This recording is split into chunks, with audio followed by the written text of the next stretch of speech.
మెడారం జాతర -2026కు టీజీఎస్ఆర్టీసీ విస్తృత ఏర్పాట్లు, 4000 ప్రత్యేక బస్సులు, మహిళలకు ఉచిత ప్రయాణం. మెడారం జాతర 2026 జనవరి 28 నుంచి 31 వరకు జరగనుండగా, టీజీఎస్ఆర్టీసీ జనవరి 25 నుంచి ఫిబ్రవరి 1 వరకు ప్రత్యేక బస్సు సర్వీసులు నిర్వహించనుంది.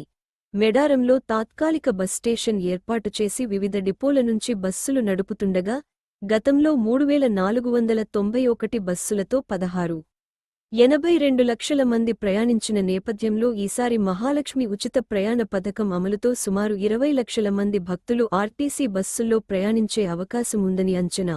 రాష్ట్ర వ్యాప్తంగా మరియు హైదరాబాద్ నగరం నుంచి సమీకరించిన 4000 బస్సులతో సేవలు అందించగా, వరంగల్, కరీంనగర్, ఆదిలాబాద్, ఖమ్మం జిల్లాలు మరియు హైదరాబాద్ నుంచి మొత్తం 51 ట్రాఫిక్ జనరేటింగ్ పాయింట్లను గుర్తించారు.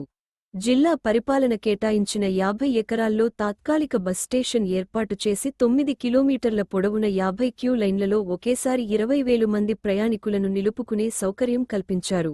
1.10 లక్షల తాత్కాలిక షెడ్లు, 25 76 ఎకరాల పార్కింగ్లో సుమారు 1000 బస్సులకు స్థలం, 13 గూడ్స్ వాహనాలు, 2 క్రేన్లు, 1 ట్రాక్టర్తో నిర్వహణ ఏర్పాట్లు, మార్గమధ్యంలో 7 ప్రైవేట్ పెట్రోల్ బంకుల్లో డీజిల్ టాప్ అప్ సదుపాయం కల్పించారు. మొత్తం 10,441 మంది సిబ్బంది, 7,000 డ్రైవర్లు, 1811 కండక్టర్లు, 759 సెక్యూరిటీ, ఇతర సిబ్బంది, 153 అధికారులు రౌండ్ ది క్లాక్ విధుల్లో ఉండగా, 12 జీపులు, 8 మోటార్ సైకిళ్లతో పట్రోలింగ్, హనుమకొండ, తాడ్వాయి మధ్య సన్నని వాగులు, కుల్వట్టుల వద్ద గార్డులు, తాడ్వాయి, మెడారం మధ్య మోటార్ సైకిల్ పట్రోలింగ్ ఏర్పాటు చేశారు. మెడారంలో కమాండ్ కంట్రోల్ సెంటర్ ఏర్పాటు చేసి 76 సీసీ కెమెరాలతో ట్రాఫిక్ పర్యవేక్షణ, తాగునీరు, మరుగుదొడ్లు, వైద్య శిబిరం, అంబులెన్సులు అందుబాటులో ఉంచగా, ములుగు, వరంగల్, హనుమకొండ జిల్లాల పోలీస్ పరిపాలనతో సమన్వయ సమావేశాలు నిర్వహించారు. ఈ కాలంలో 4000 బస్సులు జాతరకు మళ్లించడంతో రాష్ట్రవ్యాప్తంగా మరియు హైదరాబాద్లో సాధారణ ప్రజలకు ఆర్టీసీ సేవలు కొంత మేరకు